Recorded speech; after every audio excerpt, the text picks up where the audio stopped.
Have you ever listened to native English speakers and wondered why they don't sound like your textbook? Well, they're probably using one of these 10 everyday expressions that almost nobody teaches you. And once you know them, you'll instantly sound way more natural and fluent. So stick around. We're breaking down all 10 today. Hey, welcome back to Daily English Edge. I'm your guide to sounding natural in English. Today, we're covering 10 expressions that native speakers use constantly in daily life. At work, at home, with friends, everywhere. These aren't fancy phrases or idioms. They're simple, everyday words that make a huge difference in how fluent you sound.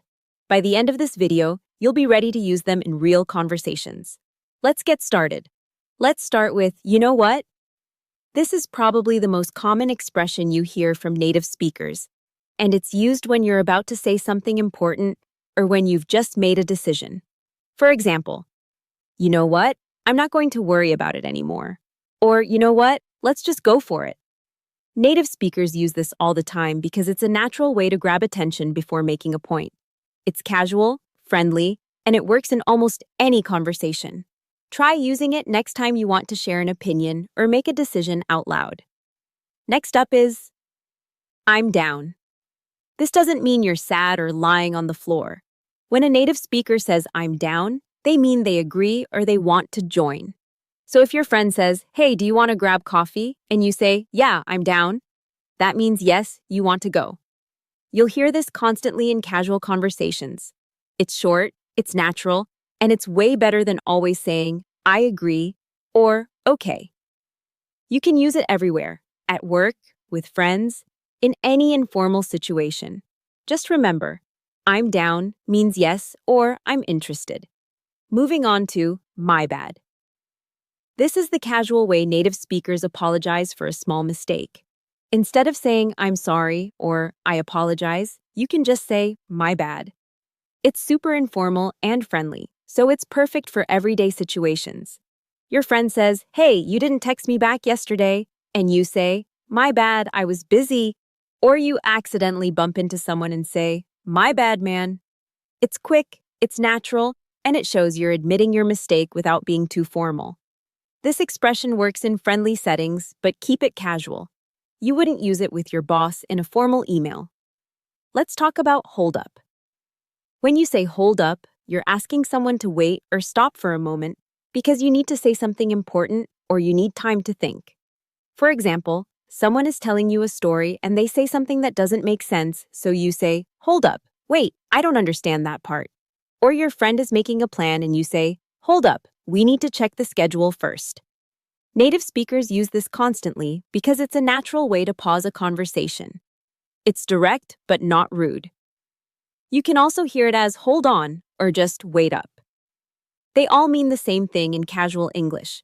Number 5 is, that's wild.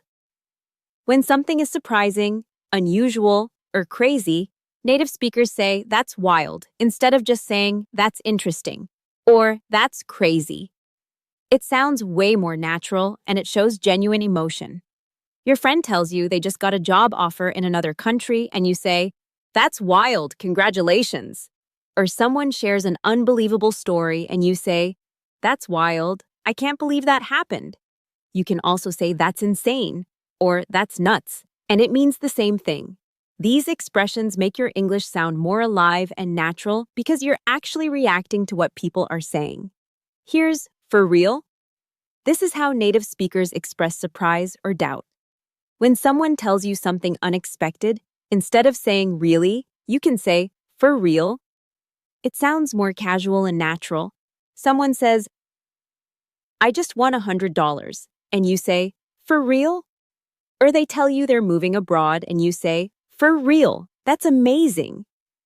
You can also extend it to for real though, which adds emphasis.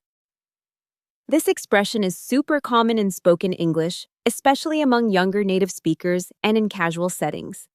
It's one of those small phrases that makes a big difference in how natural you sound. Number 7 is no cap. This is a newer expression that's become extremely popular in modern English. When someone says no cap, they mean, I'm not lying, or I'm being serious. For example, you tell your friend something amazing happened, and they might say, no cap, that actually happened? It comes from the word cap, which means to lie or exaggerate. So, no cap means no lie, no exaggeration, it's the truth.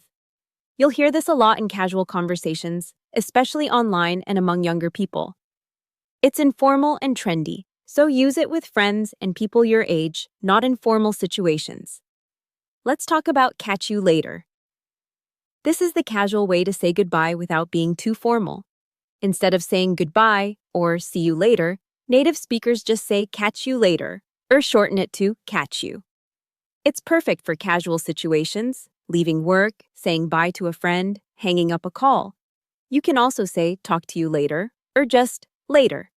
These expressions make you sound natural and friendly, not stiff or formal. You wouldn't use this with your grandmother or your boss in a formal letter, but with colleagues, friends, classmates, it's perfect. It shows you're confident and relaxed in English. Number 9 is what's good. Native speakers use this as a casual greeting, especially in informal settings. When you see a friend or colleague, instead of always saying, "Hi, how are you?" you can say, "What's good?" or "What's up?" It means the same thing. You're greeting them and asking what's going on. Someone might respond with, "Not much, just working," or "All good, just chilling." This expression is very casual and friendly, so save it for relaxed situations. It shows you're comfortable and speaking naturally. You'll hear this a lot in friend groups and casual work environments. And finally, number 10. I feel you. When someone shares a problem or frustration, native speakers say, "I feel you" to show empathy and understanding. It means, "I understand what you're going through," or "I can relate to that."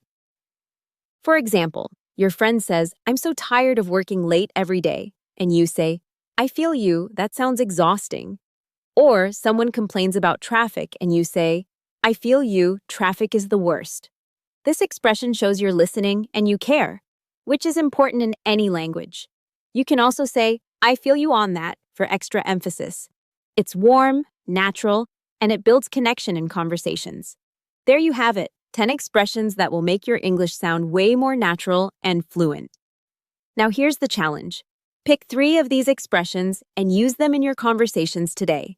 Write them down, practice saying them out loud, and use them when you talk to friends or in your next English conversation. That's how you go from learning English to actually speaking it like a native. Subscribe to Daily English Edge right now for a new lesson every single day. You're on your way to sounding fluent. Let's go.